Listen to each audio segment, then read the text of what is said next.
Um homem se senta todos os dias dentro do seu sofá na sala de casa. Olha pela janela e vê a vizinha pendurando as roupas no varal. E ele se admira porque as roupas parecem ser tão sujas, manchadas. Todos os dias, enquanto observa pela janela, diz para sua esposa: mas que coisa terrível, como pode que aquela vizinha pendura roupas tão sujas? Até que um certo dia a esposa começa a observar e pergunta ao marido: você diz que a roupa dela está suja? Sim, está, olha ali. Mas querido, não é a roupa que está suja, a nossa janela está. Às vezes somos rápidos para fazer julgamentos às pessoas e nem conseguimos perceber o quanto que a nossa visão está turva e não é a vida da outra pessoa que está errada.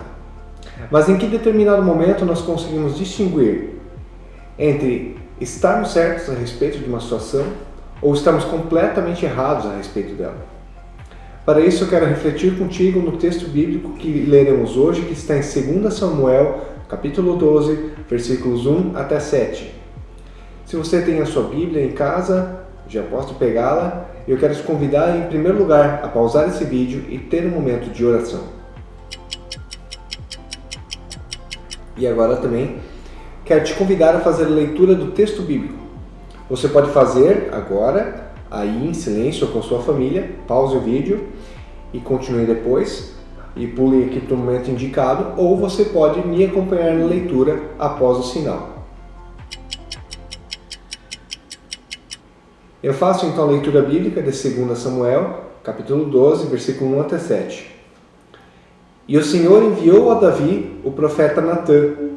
Ao chegar, ele disse a Davi: 2 homens viviam numa cidade.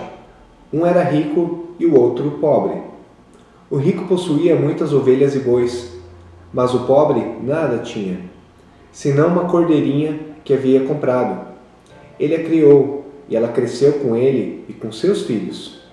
Ela comia junto dele, bebia no seu copo, e até dormia nos seus braços. Era como uma filha para ele. Certo dia, um viajante chegou à casa do rico, e esse não quis pegar uma das suas próprias ovelhas ou dos seus bois para preparar-lhe uma refeição. Em vez disso, preparou para o visitante a cordeira que pertencia ao pobre. Então Davi encheu-se de ira contra o homem e disse a Natã: eu juro pelo nome do Senhor que o homem que fez isso merece a morte. Deverá pagar 4 vezes o preço da cordeira, porquanto agiu sem misericórdia.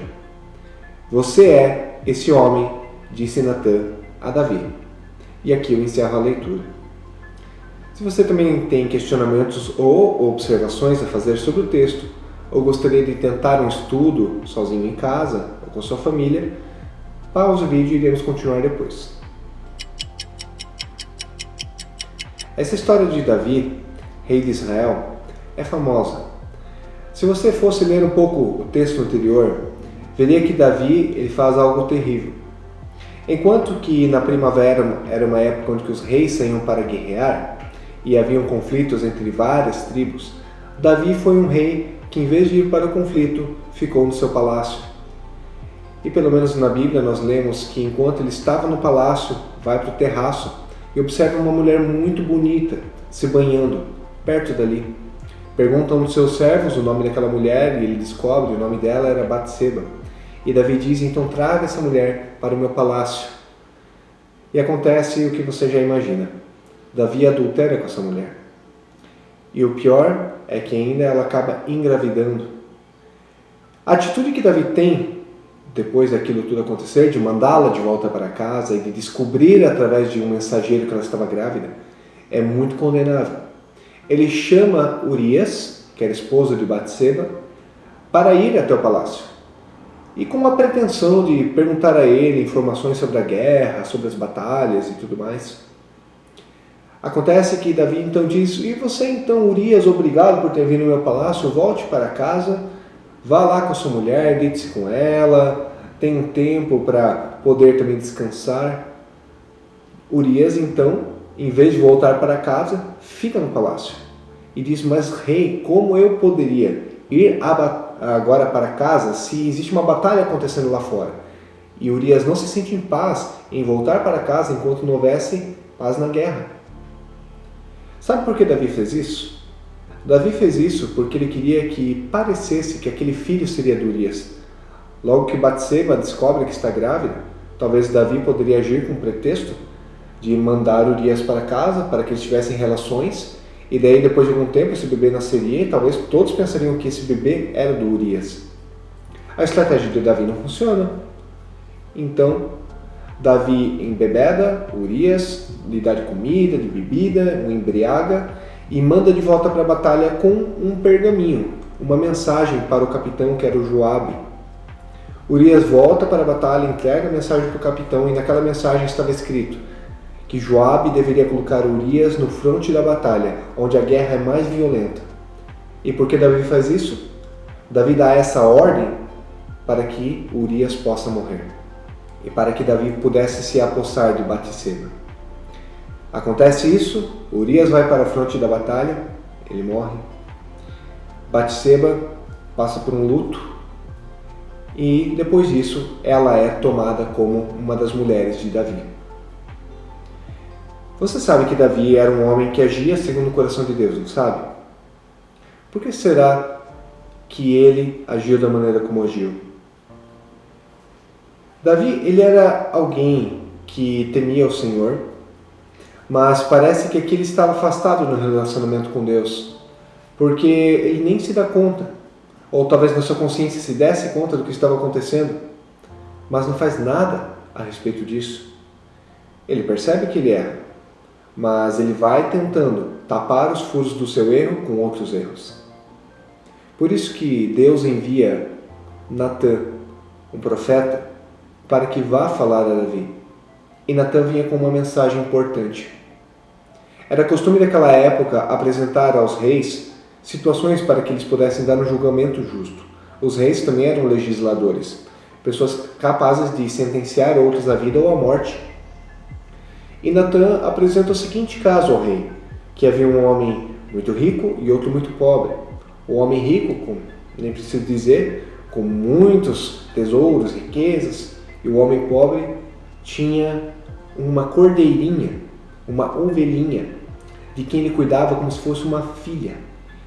E o texto é muito dramático, da maneira como Natã vai apresentando a situação e dizendo que aquela ovelhinha dormia com o seu dono nos braços, comia da mesma comida, tomava ali no mesmo copo. E acontece que um dia um homem rico recebe um visitante e Natã diz que este homem rico pega aquela cordeirinha do homem pobre e a oferece ao visitante como alimento. Claro, Davi, ao saber de toda essa situação, ele se irou e com muita razão, dizendo: este homem merece a morte e deverá pagar 4 vezes aquilo que lhe foi tirado.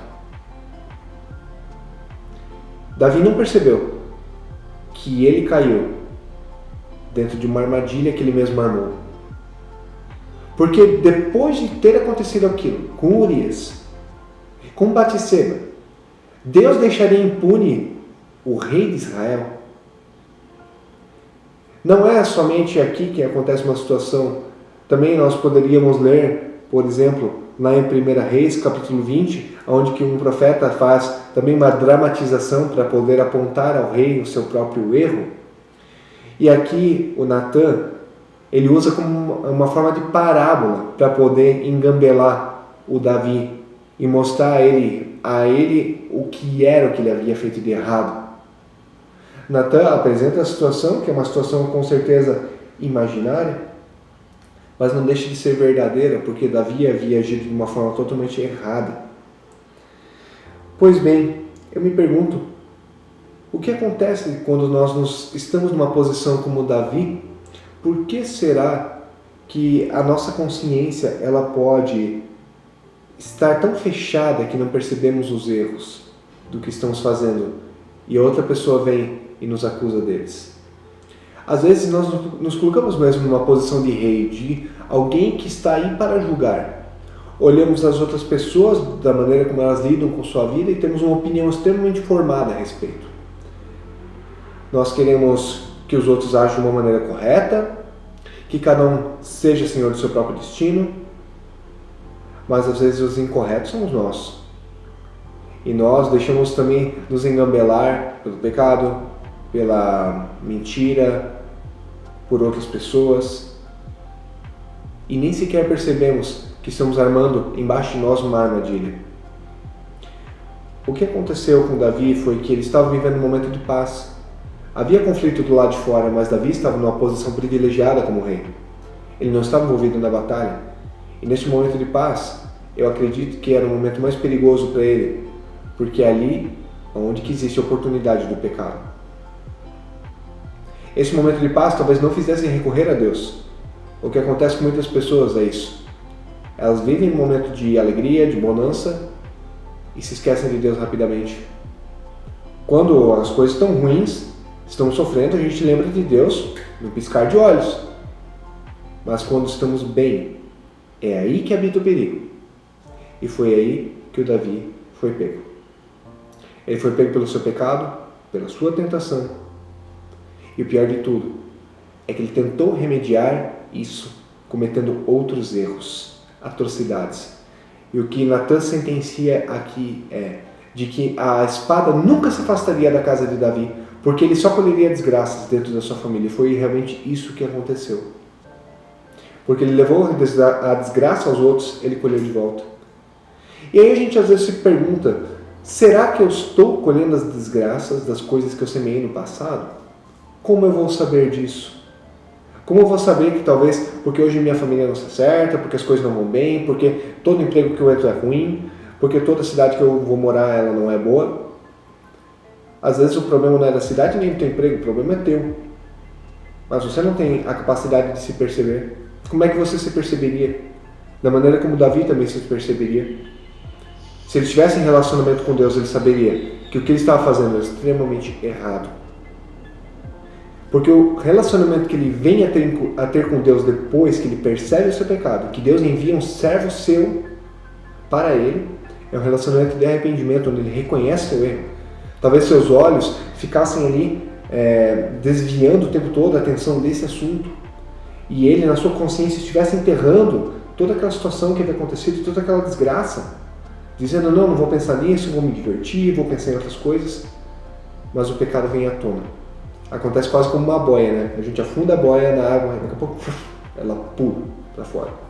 Foi isso que aconteceu com a vida de Davi. E se reconhecendo diante de Deus como um homem pecador, ele pede pelo perdão de Deus. É interessante que até ele escreve um salmo sobre essa situação. O Salmo 51, se você ler, vai falar sobre o adultério de Davi e Batseba, onde ele se arrepende dos pecados e pede perdão a Deus, porque ele reconhece que havia errado. O erro acontece, o perdão é concedido, mas as consequências permanecem. E Davi colhe depois o fruto dos seus erros. O arrependimento é uma resposta ao reconhecimento da santidade de Deus. Quando nós estamos diante da palavra, da santidade, da verdade, não tem como não nos arrependermos. Isso não quer dizer que quando você está relacionado com Deus, você tem que o tempo todo estar se arrependendo, dizendo, estou errando o tempo todo, e ficar procurando até erros que talvez tu nem tenha. Mas a questão é, quando você está em relacionamento com Deus, você sabe que é certo e que é errado. E você sabe tomar a decisão correta. E sabe qual decisão também não deve tomar. A falta de arrependimento é como eu posso dizer aqui, é um sinal de falta de relacionamento com Deus. Se você vive a sua vida e faz muito tempo que a sua consciência não é tocada, se atente. Talvez você já tenha se esquecido, por causa dos seus tempos de bonança, de que Deus existe e talvez não tenha percebido de que tenha tomado decisões erradas pela falta de relacionamento com Ele. Davi colhe consequências ruins, sim, ele colhe, mas depois ele vem e adora a Deus. Por que ele adora a Deus? Porque a adoração é o segundo fruto de um relacionamento com Deus. Quando nos arrependemos, reconhecemos a nossa pequenez e os nossos erros. Mas quando viemos a ser restaurados e recebemos o perdão de Deus, aí nós passamos a adorá-lo de verdade. Eu vejo que quando na minha vida está faltando adoração e arrependimento, é sinal de que talvez eu não esteja vivendo um relacionamento com Deus. e eu talvez deveria estar buscando Natãs, pessoas que estivessem por perto, que fossem íntimas de Deus, em que eu pudesse confiar e pedir um conselho. Se você hoje está colhendo frutos ruins, tendo uma vida miserável, procure o Natã, procure a palavra, busque a Deus para descobrir onde está a raiz do teu problema. Se foi uma coisa que você fez, uma coisa que outra pessoa fez. De qualquer maneira, relacione-se com Deus. Busque sua face e Deus revelará a ti as perguntas que você não se faz, que é a pergunta que Davi deveria ter se feito. Será que este homem sou eu? Quando aqui ele sentencia a sua sentença, né? Que ele dá o veredito da morte daquele homem. Será que ele foi justo com aquele homem como ele foi justo com ele mesmo? É claro que não. Quando nós julgamos as outras pessoas e achamos que elas estão erradas, e nós temos a nossa medida de justiça, se ela fosse usada de volta em nós, será que passaríamos no nosso próprio filtro? Esse texto me ensina a ser humilde, a ver que os outros erram. E, claro, nós não devemos pensar que, porque eu agora acabei de ler esse texto, eu não posso ajudar os outros a enxergar seus erros. Mas não devemos nos esquecer de que também temos os nossos, e de que, para nós termos um correto discernimento a respeito do que está acontecendo, precisamos buscar constantemente a face de Deus. Que Deus te abençoe e você possa ter uma boa semana, e também Deus revele a ti o que está no teu coração e como está a tua vida.